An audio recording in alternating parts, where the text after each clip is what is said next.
এক দেশ এক নির্বাচন বিল বৃহস্পতিবার কেন্দ্রীয় মন্ত্রিসভা থেকে অনুমোদন পেয়েছে। প্রাক্তন রাষ্ট্রপতি রামনাথ কোবিন্দ জানিয়েছেন যে পরামর্শকালীন সময়ে 32টি রাজনৈতিক দল এই প্রস্তাবকে সমর্থন করেছে আর 15টি দল বিরোধিতা করেছে। এক দেশ এক নির্বাচন নিয়ে কেন্দ্রের পক্ষ থেকে গঠিত উচ্চস্তরীয় কমিটির নেতৃত্ব দেন রামনাথ কোবিন্দ। 5ই অক্টোবর এক অনুষ্ঠানে বলেন, এই 15টি দলের মধ্যে অনেকেই অতীতে কখনো না কখনো একসঙ্গে নির্বাচন করার প্রস্তাবকে সমর্থন করেছিল। এক দেশ এক নির্বাচন সংক্রান্ত খসড়া বিল শীতকালীন অধিবেশনে উপস্থাপিত হবে। কোবিন্দ বলেন, আলোচনার সময় 47টি রাজনৈতিক দল কমিটির সামনে তাদের মতামত পেশ করেছিল। এই 47টি দলের মধ্যে 32টি দল একসঙ্গে নির্বাচন করার পক্ষে মত দিয়েছে আর 15টি দল এর বিরোধিতা করেছে।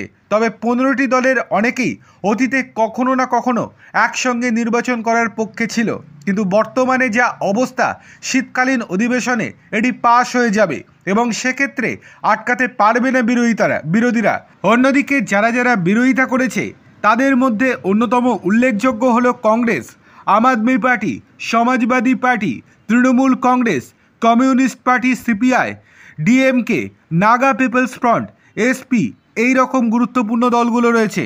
অন্যান্য বিরোধী দলগুলির মধ্যে সিপিআই এমএলএ লিবারেশন, সোশ্যাল ডেমোক্রেটিক পার্টি অফ ইন্ডিয়া, জাতীয় লোক জনতা দল, ভারতীয় সমাজ পার্টি, গোর্খা ন্যাশনাল লিবারেল ফ্রন্ট, হিন্দুস্তানি আওয়াম মোর্চা, জাতীয় লোক জনশক্তি পার্টি, রাষ্ট্রবাদী কংগ্রেস পার্টি এর মধ্যে অন্তর্ভুক্ত ছিল। আর